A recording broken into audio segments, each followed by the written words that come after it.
Alright guys, I know it's been kind of a long-awaited item. I teased at it many weeks ago. Unfortunately, life kind of got in the way. These things kind of take a long time to mill too. This one right here is about 6 weeks. And it's the second one that I had done. I ended up having some issues with the first one. I had to make a few changes and whatnot. Overall though, this thing does fit pretty good. I did have to open up that hole just a little bit for some reason. It was bigger in the model, but when they cut it out on the mill, for some reason they didn't make it full size. Don't know why. I also had to cut the threads myself. Those are M8 by 1.25. These right here, that right there's a 3/8 NPT.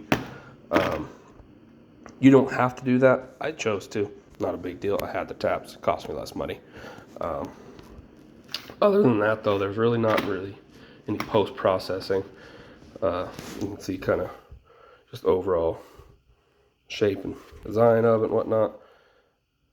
It is fairly expensive. It cost me like $360 to do this through JLC CNC, which is kind of unfortunate that it was that pricey. Because of that, I won't be selling them, but I will make the model available, and you guys are free to go download it and cut one out yourself if you want to. You can go through whoever you want, either JLC CNC, PCB Way. If you got your own machine shop with a 5-axis mill, more than welcome to do so. Here's kind of a comparison of it side by side with a stock one. So you can kind of, it's not super noticeable in like the size difference at first. I'll show you here in just a second with it on a truck. You can see that, like, so this bolt hole is now moved inside of here, so it goes to show like how much closer this actual housing has been moved up and inwards. You will have to replace this bolt because this one originally was way too long for this one now. The factory bolt that's on this side, it's a 22mm long M8 by 1.25 bolt. Fits perfect in that hole. So if you give them a second one of those, that's great.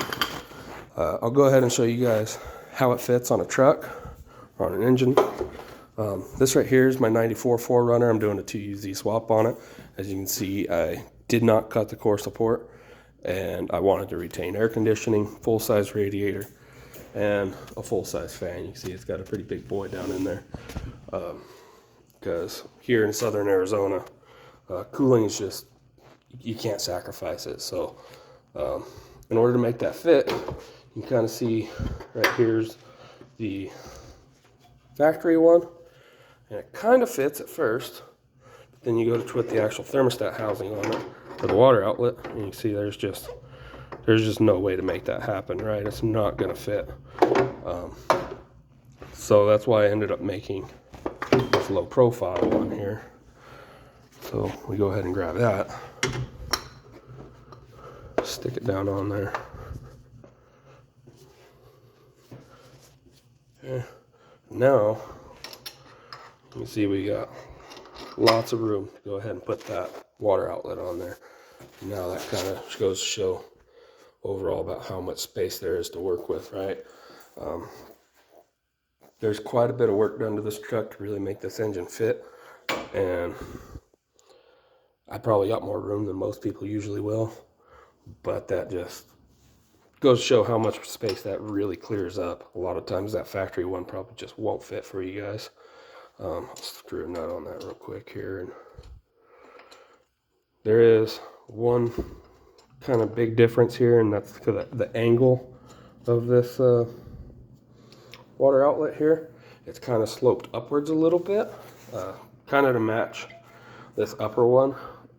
Not perfectly matched, but it's close, and that will maybe make it a little bit trickier for you guys to find a radiator hose to come down and shoot through that hole. You can see I don't really have any space in mine, just the way I routed the power steering and stuff like that. In this case though, I'm running I'm going to be doing a dual pass radiator. See, I need to reshape that hose a little bit, but overall that hose is going to kind of come up here and go to another neck on that radiator. So I just got one right there on each side, right? And so that upward slope is really going to help me with that. If you guys run a dual pass, that's going to work really good for you guys. It also will clear intake still. So this right here, whoops. So here's the intake I'm going to be running on mine. And so put that on right there. So you can see that still has lots and lots of clearance there. Set that back down in there. So that's still got quite a bit of clearance to work with. Works great. I did confirm that it does fit with, so right here is a 4-runner intake. So that guy would sit right up in there like that.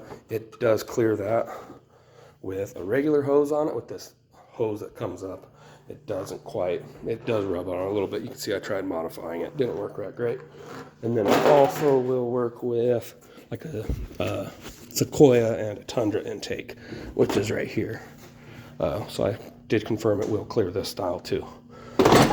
Other intakes, ones like your 3UZs from say an SC430 or something like that, or an LS430 or any of those, I don't know if they'll fit. They probably will, at least with the regular radiator hose. With one that comes up like this, you're probably going to be stuck with a custom intake tube like this. So not too big a deal. I mean, this stuff is pretty cheap, pretty affordable, pretty accessible. So, but overall, that's it. So I won't say that it's optimized for machining. This is my first kind of project doing such a thing. I may end up coming out with a V2 someday. That might be a little bit cheaper to manufacture. I can't guarantee anything though. I really got to get moving on this 4-runner project, or on the swap project. But yeah, we'll see what happens. So said I'll make that model available. You guys can download it and you guys can go get it cut out by whoever the heck you want. So good luck. Hope it works out for you guys.